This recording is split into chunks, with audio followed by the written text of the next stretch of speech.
एक माँ और बेटे की धर्म शिक्षा।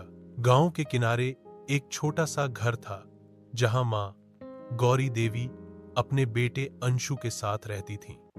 गौरी देवी बचपन से ही भगवान में गहरी श्रद्धा रखती थीं। हर दिन वह सुबह उठकर पूजा करतीं, गीता के श्लोक पढ़तीं और हर बात में धर्म की शिक्षा देती थीं। लेकिन अंशु को ये सब पुरानी बातें लगती थीं।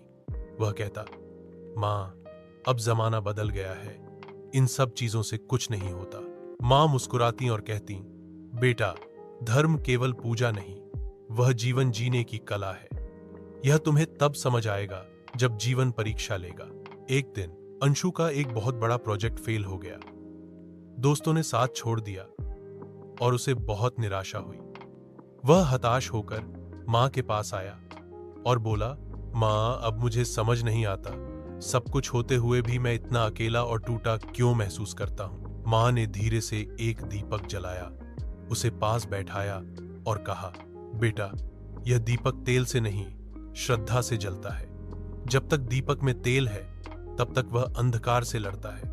ऐसे ही जब तक तुम्हारे भीतर धर्म का तेल और विश्वास का बाती है, तब तक जीवन की कोई भी अंधकार तुम्हें निगल नहीं सकता। अंशु की आंखों में आंसू थे। वह बोला, माँ, मुझे धर्म सिखाओ, मैं अब जीवन को सिर्फ बाहर से नहीं, भीतर से भी समझना चाहता हूँ। माँ ने धीरे से गीता उठाई और बेटे को पहला श्लोक पढ़ाया, कर्मण्येवाधिकारस्ते मा फलेषु कदाचन। तेरा अधिकार सिर्फ कर्म करने में है, फल पर नहीं। उस दिन से अंशु ने अपने जीवन में धर्म, सेवा और संयम को स्थान दिया।